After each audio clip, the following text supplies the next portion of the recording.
કહેવાય છે ને કે શ્રદ્ધા પહાડ પણ હલાવી શકે છે, પણ શું શ્રદ્ધા એ કરી શકે છે જે વિજ્ઞાન પણ નથી કરી શકતું? આજે આપણે એક એવી જ સાચી ઘટના વિશે વાત કરવાના છીએ જે ભક્તિની તાકાતનો જીવતો જાગતો પુરાવો છે.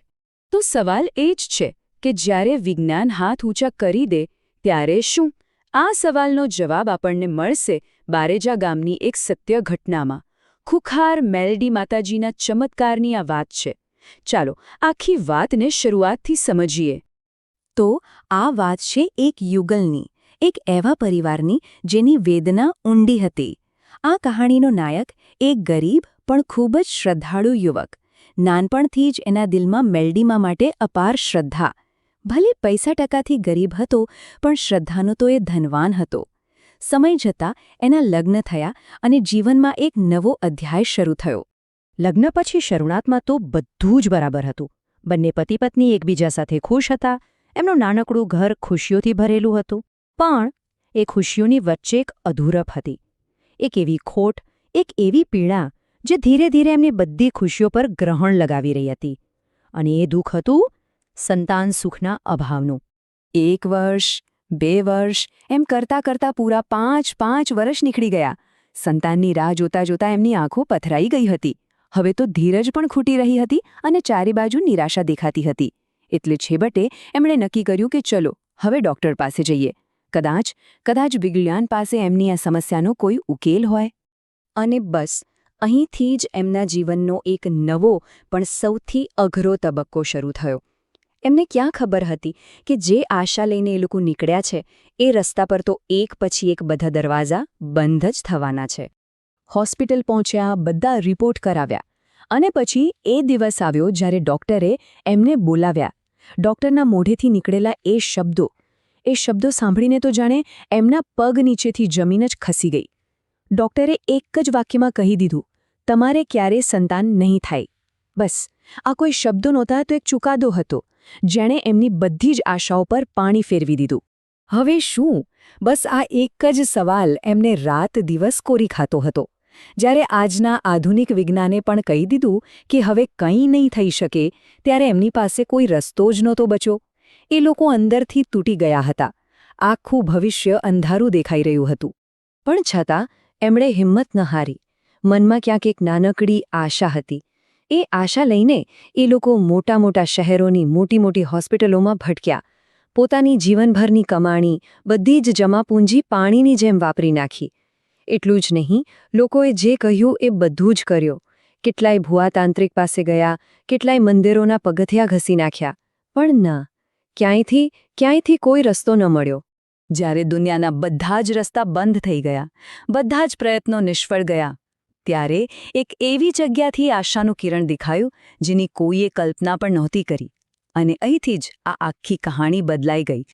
તો થયું એવું કે એક દિવસ એ યુવક એકદમ નિરાશ થઈને બસ એમ જ પોતાના ફોનમાં કંઈક જોઈ રહ્યો હતો. અને અચાનક એની નજર સામે ખુખાર મેલડી માનો એક વિડિયો આવ્યો. ખબર નહીં કેમ, પણ એ વિડિયો જોતા જ એના દિલમાં જાણે એક વીજળીનો ઝબકારો થયો. એક નવી જ શ્રદ્ધા જાગી. અને એ જ ઘડીએ એણે નક્કી કરી લીધું કે હવે તો બારેજા જવું જ છે. અને એ બંને પતિ પત્ની પહોંચ્યા બારેજા, માં મેલડીના મંદિરમાં. માતાજીની મૂર્તિ સામે જોતા જ એમના વર્ષોથી દબાયેલા દુઃખનો બંધ તૂટી ગયો. આંખોમાંથી શ્રાવણ ભાદરવો વહેવા લાગ્યો. એ લોકો ધ્રુસકે રડી પડ્યા. અને બસ માને એટલું જ કહ્યું, હે માં, બધેથી હારીને આવ્યા છીએ. હવે અમારી લાજ તારા હાથમાં છે. તું જ કંઈક કર. અને પછી એ થયું જેની કલ્પના પણ ન કરી શકાય. સાચા દિલથી કરેલી પુકાર માતાજી સુધી પહોંચી ગઈ. અને એ દૈવીય શક્તિએ એમને જવાબ આપ્યો, એકદમ સ્પષ્ટ અને સરળ રસ્તો બતાવ્યો. એ જ રાત્રે એ ભક્તના સપનામાં ખુદ માતાજી આવ્યા અને એકદમ પ્રેમથી એને કહ્યું, દીકરા, મારે તારા ધન દોલત કે કોઈ ભેટ સોગાદની જરૂર નથી. મને તો ફક્ત તારો સાચો ભાવ જોઈએ છે, તારી નિસ્વાર્થ સેવા જોઈએ છે. માતાજીએ સમજાવ્યું કે સાચી ભક્તિ પૈસાથી નહીં પણ ભાવથી થાય છે.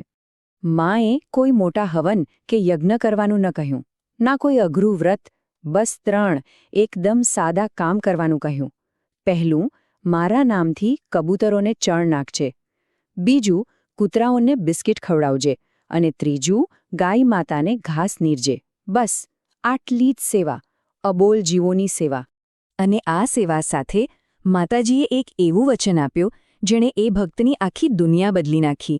માએ કહ્યું, જા દીકરા, આજથી આ સેવા શરૂ કર અને હું તને વચન આપું છું, જો 21 દિવસની અંદર તારા ઘરે સારા દિવસો ના આવે ને તો મને બારેજાની ખુખાર મેલડી જ ના માનતો. વિચારો, કેવું જબરજસ્ત વચન હતું આ.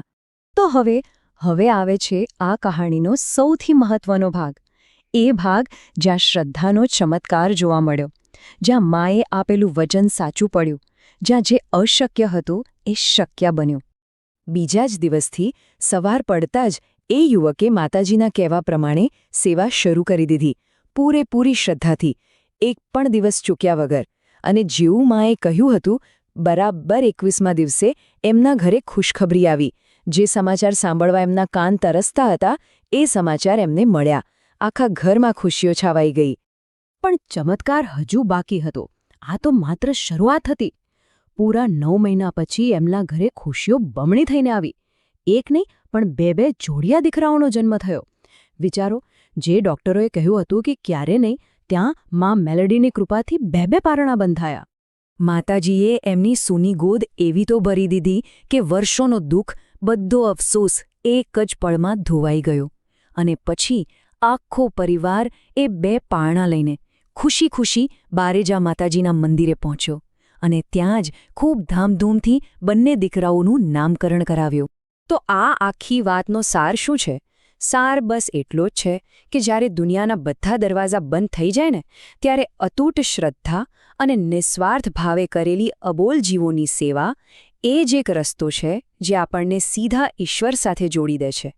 તો આ ઘટના પરથી એક સવાલ આપણે સૌએ પોતાની જાતને પૂછવા જેવો છે.